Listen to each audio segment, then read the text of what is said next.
I saw Curious Questions with Ricky Williams, it got my curiosity thinking, what this could be about. And then I delved deeper into the fact that you're using astrology as a big part of it. I want to go back to the beginning. When did you go from professional football player, the guy that we knew here in South Florida, to professional astrologer, and now using that as part of this podcast? Yeah, so my journey with astrology started back in 2004 when I retired from the Dolphins, and I mean, obviously, my life was in shambles at that time. Everything I had built into my football career was a mess. And I happened to meet this woman who was an astrologer, and she started talking to me about my astrology chart. And it's in talking to her, everything that happened with the retirement and all that stuff, it finally started to make a little bit of sense. And I was so fascinated by this system of making sense of things that I, started studying it all the time. And really the idea of Curious Questions, it started when I was playing for the Dolphins, because when I came back the second half of my career as a Dolphin, I knew astrology. And so usually it would be on flights home from away games, because guys were more relaxed and we had time together, and I had my computer with me. And so I would, sometimes it'd be the flight attendant, sometimes it'd be the guys on the team. And I'd ask for their birth information, and the guys that knew it, I would look at their chart, and then I would just start asking them questions based on what I was learning. And that's really how I learned astrology, by interviewing guys on the team. And so just bringing that same idea and sharing it with the larger community. And that's what Curious Questions is all about. So the first Curious Questions, well, I debuted recently, and it really debuted when you were the Dolphins on a flight with players. Now, how did players gauge to that? Because when it comes to astrology, let's face it, there are some people that don't buy it. They're, oh, whatever, I'm not going to listen to that. And there are some people like my mom, God bless her, she loved astrology. She would call me and say, hey, this is what I read, this is what what's going on with your sign. And so what did you get from the feedback from players, coaches, whoever you tried it on? It was really cool, because it was really, no one really in the football team really even knew what astrology was. And so it was cool that I was one of the guys, and they already knew that I was into different kinds of stuff. And so most of the guys were they'd laugh. They didn't necessarily believe in it, but they would play along. And, I had some wonderful conversations with Channing Crowder, who's like the epitome of Sagittarius. And so just fun questions. And really, I learned guys' astrology. Mostly astrology is practiced into our people are women. And so to be doing astrology as a football player, talking to other football players, is a great and unique education. Listen, Q&A, this is something I love to do, and you research a subject and you try to find things about them. But when it comes to this kind of podcast where that it's going to be centered on, okay, their astrological sign, where you're going to go from it, how much is the prep beforehand, or is it, okay, the subject gives you the information and you kind of go from there? Yeah, really good question. So when I first started, doing professional readings for people, I would spend 2 hours sometimes prepping for an hour and a half conversation. But that was several years ago, and I've done so many that I can look at a chart and patterns and things just jump out at me. And so I'll get the guest chart and I'll look at it, and there'll be some pattern or something that's intriguing or catches my interest, and I'll pretty much build the interview about really trying to ask about that one thing or those couple of things that really jumped out to me.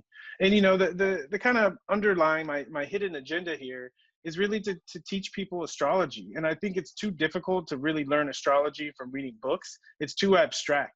But when you can see what it looks like in someone's lived life, it really comes alive. And I think it's easier for people to make associations and connections.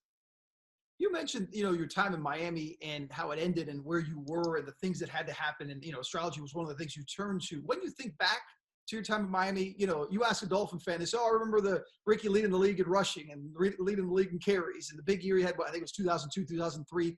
Obviously the ending and the comeback and all those things. But you personally, when you think of your time in Miami, what do you think of? I think of the first thing that comes to mind is the Wildcat, Ronnie Brown. In the way that the fans accepted me back, because I look at I can look at my football career as like two different halves, and the second half, even though I didn't have as many yards or as many accolades, I enjoyed it much more. I felt more connected to the city. I felt more connected to the fans. I felt a part of the community. It's just I grew up. I grew up in Miami. And so, I joke with my wife. I said, if we ever live somewhere other than here, definitely I'm coming back to Miami, because every time I go back, it feels like home. Yeah, you're always welcome back. I think the crazy thing about the arc of an athlete and the ups and downs is that sometimes an athlete is forgotten or something happens and they're dismissed. And you're one of the few guys I've covered in the last 20 plus years where no matter what happened, you're always likable. There is something that fans respected about your play and about your attitude of what you wanted in life. And I think it reflects in the way they treat you now. I'm curious though, when you look at the flip side of it, from your personal growth, when you think of being in that locker room and having to deal with the media and the pressure and the expectations, hey, you got to lead the league in rushing. Hey, you got to live up to your contract. How much have you changed as a person that maybe you could deal with those pressures better now than maybe you could have, say, 15, 20 years ago? Yeah, I truly believe like everything we experience, especially early in life, is preparing us for what we're here to do later in life. And so I look back at all those struggles and I think of this podcast and the things that I'm working on now, and all of it prepared me to be able to do what I'm doing now. Now I can stand in front of hundreds of people, thousands of people, and not only talk, but share what's really on my heart with people. And that's something that I would never have been able to do if I hadn't gone through those interviews with the media and wearing the helmet and working through all of that stuff. And so I look at it as it really was training, preparation for what I'm destined to do with the rest of my years.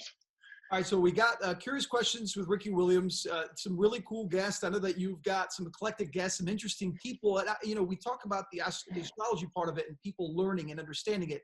But what would you hope the listener really gathers from these interviews? When they listen, they sit back and they hear you talk to these interview subjects and hear you talk about astrology and all the different things in their life. What do you want them to learn?